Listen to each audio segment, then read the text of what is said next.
Ever. You're wrong. Or what will you do? Keep my son's name in your mouth. You don't know what the you're talking about. Don't you ever speak on my son.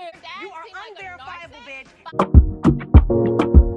Hi everyone, welcome back to my channel. This is E17. Let's talk about the latest episode of the Real Housewives of Atlanta now. So the reunion has finally come and the ladies are looking great. They actually look better when we see them on the video rather than like pictures of them. Kandi is trying to like focus and we see him doing his meditation and everything, and I'm like, okay, Kandi doing what he's doing best, and this time he came with his own props of himself. Quite interesting. So let's talk about the main points. Kandi talking about Sheree is looking like Drew. I mean, on that picture she did look like Drew, but I felt like she looked great, right? She looked really good. Sheree is a beautiful lady, so whatever. Kenya still being married to her husband, who is now, you know, trying to subpoena her and Marlo because of the situation that they had. Marlo is trying to apologize to Kenya about it, but she's acting like she doesn't understand what Marlo means. I felt that that wasn't nice of her because I do think that Marlo probably meant it when she apologized, because she didn't want to do something like that knowingly that her daughter was there, but Kenya is not for it, and then she does that here in court, and here is your subpoena because you have to. Can you hand that to her? I mean, this is well, I mean, it's blank. Oh no. Kenya girl, Kenya would do anything for a moment. That was quite funny, I ain't gonna lie. And Marlo was definitely holding her breath. She was so happy that her name wasn't on that stuff. Thank you to Andy on that. I said that Andy came in prepared. Like, he even had a big bong for when the ladies are talking too much, but didn't care. They stopped for 1 minute to listen to the bong, and then they went right back into fighting. Kandi vs Sheree, they had that big ass back and forth between the two of them here. So what? What's the bother with Sheba? Sheree, girl, go mop them nasty ass floors in your restaurant. Go mop them nasty ass floors in your restaurant.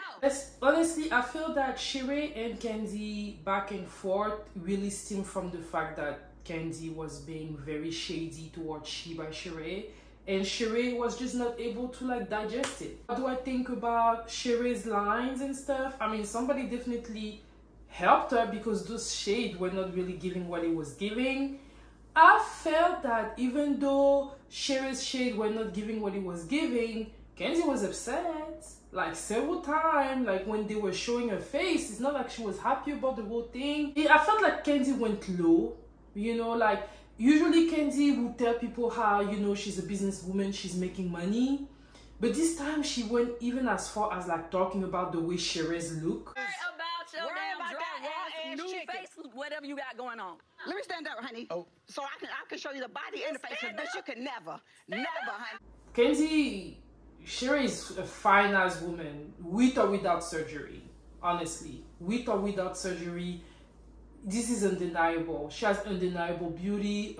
She works really hard, like body-wise, she works really hard for her body. Sheree is a beautiful lady. So I was kind of surprised of those shades, and a part of me is like, is it because she don't have anything else to tell her? Yes, she's broke, we know, but outside of that, so that was weird. I felt like even though those shades that Sheree was sending Kandi were minimal at best, it hurt Kandi, especially when she came out with this here. Is this a newspaper that you printed? She News? She would print some. I wish she would print some fashion. 79 and Candy Birds is charging $75 a tag. Let me have my. Wait, look, Andy. I ain't gonna lie, but Sheree was on something. That She News was something else, and Andy was eating it up. Everybody was eating it up but Kandi, and in there, that stuff was all about Kandi. Didn't talk about nobody else but Kandi and whatever fair business that she thinks that she has. Listen, at the end of the day, Sheree, you know one thing is going to be hard to attack Kandi on. It's going to be a business. I don't know why y'all keep on doing it. The stuff that happened at a business are not things that happened whenever she was there. And I think that those are things that could have happened to anybody else's business. I must say, Kandi kind of like went a little bit below the belt. Let me know what y'all think. Then it went to Kandi and Drew back and forth about did she really kiss Latoya or not.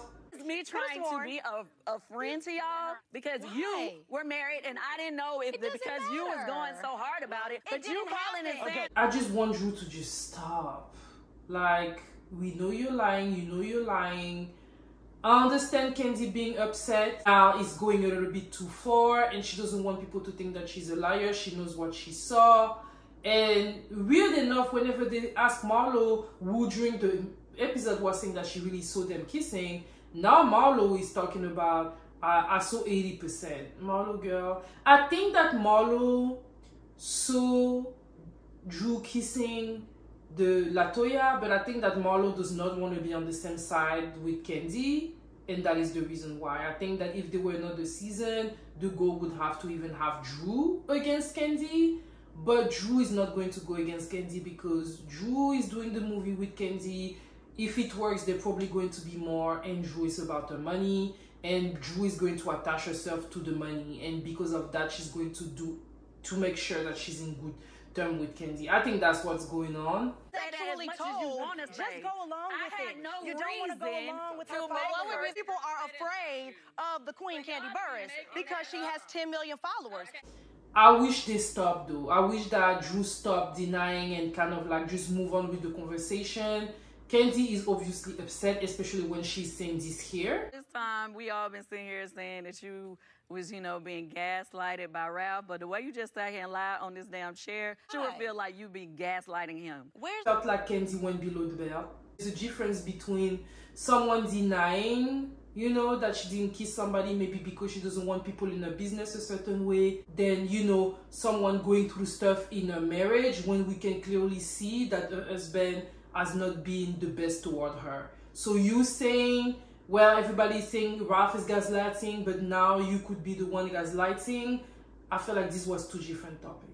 Kandi was a little bit more unhinged than we've seen her before. And probably because, you know, it's been a long season. She explained where she was coming from the SWV and Escape show, which was great, by the way. I was reviewing it. If you didn't watch my review, I invite you to watch it.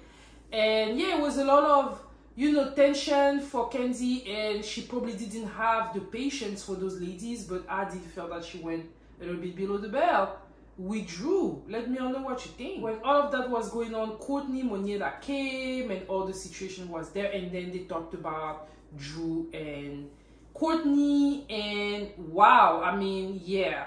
You know, I must say that was something else. He asked Drew how she is family with Ralph. This is what she had to say here. Can you tell me exactly how you and Ralph are related? My dad's sister is married to Ralph's uncle. So that's a tenuously weak connection. I mean, it's not really family, and this is what I would say, because I have a very extended family. When things like that happen, for a lot of like people where I'm from, they would be considered family, but more if they've known each other or they've grown together, right? Which is not the case for Courtney and Ralph. So she was pushing it. I feel like if you've known him for a long time, I would have said okay, but you not knowing him for a long time, I feel like you're family in training. If there's such term, right? Drew said that she doesn't know anything about her, and this happened here. You know what? Since she's coming in so hot, let me see what oh, honey, Courtney, catch. They didn't have any peaches for you, baby. I was like, Drew, girl, I see what you were trying to do, but I don't think you should have just thrown something at her like that. But I saw what you were trying to do.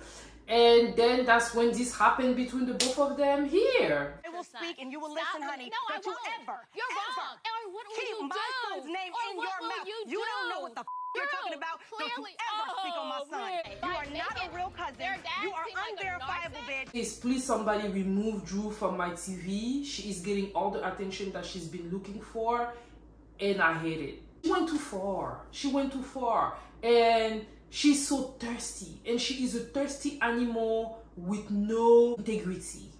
And I don't like those.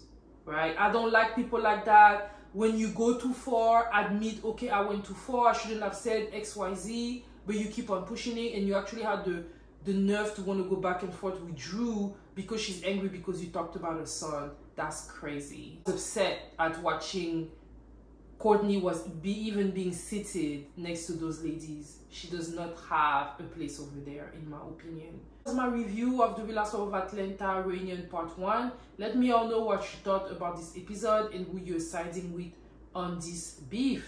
And for those of you that are new, hey, welcome, and I invite you to, and for those of you that have been here with me, supporting me, thank you all so much, and I'll see you all next week. Bye.